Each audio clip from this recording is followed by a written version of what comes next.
ہم میں سے بہت سے لوگ آیت الکرسی پڑھتے تو ہیں لیکن بغیر سمجھے، بغیر جانے کہ یہ آیت بتاتی کیا ہے تو یہ ایک آیت، لیکن اس کی فضیلت کے بارے میں بہت سی احادیث وارد ہوئی ہیں۔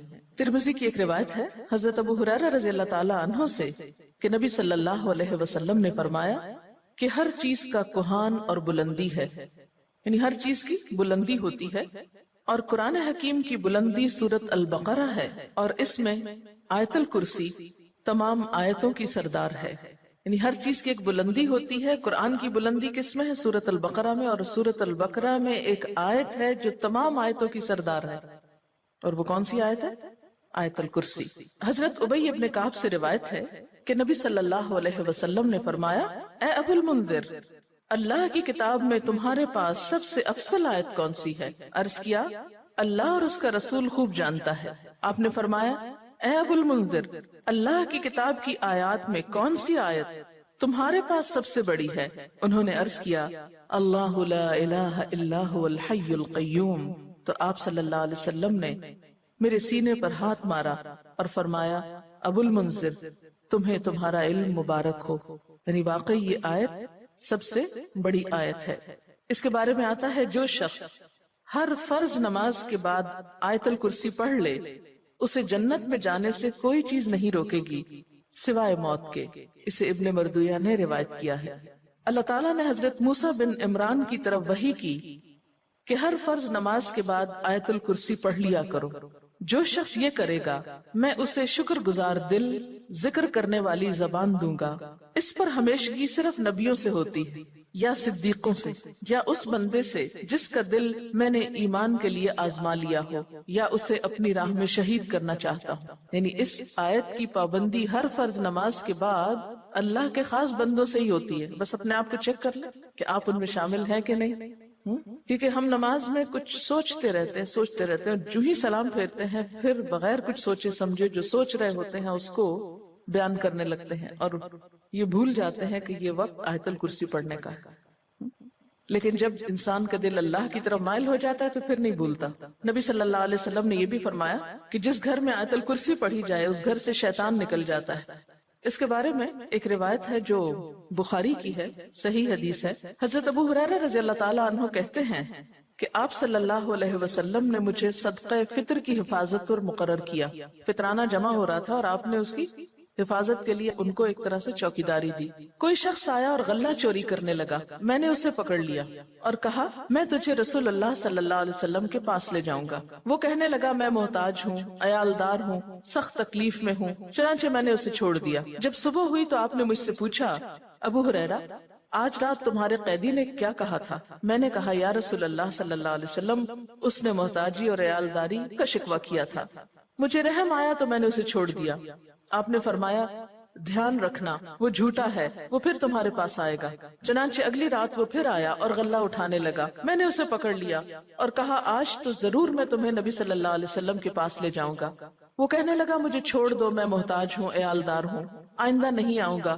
مجھے پھر رحم آ گیا اور میں نے اسے چھوڑ دیا۔ صبح ہوئی تو آپ صلی اللہ علیہ وسلم نے مجھ سے پوچھا، ابو ہریرہ، تمہارے قیدی نے کیا کیا؟ میں نے کہا، یا رسول اللہ صلی اللہ علیہ وسلم، اس نے سخت محتاجی اور عیالداری کا شکوہ کیا، مجھے رحم آ گیا تو میں نے اسے چھوڑ دیا۔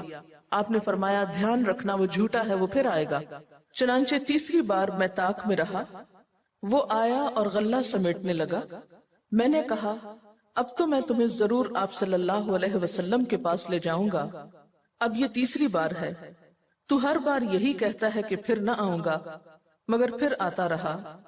اس نے کہا، مجھے چھوڑ دو، میں تمہیں چند کلمے سکھاتا ہوں جو تمہیں فائدہ دیں گے۔ میں نے کہا، وہ کیا ہیں؟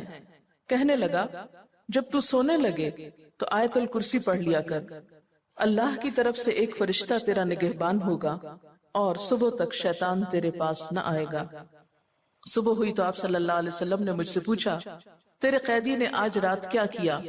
میں نے آپ صلی اللہ علیہ وسلم کو ساری بات بتلا دی تو آپ صلی اللہ علیہ وسلم نے فرمایا، اس نے یہ بات سچی کہی، حالانکہ وہ جھوٹا ہے۔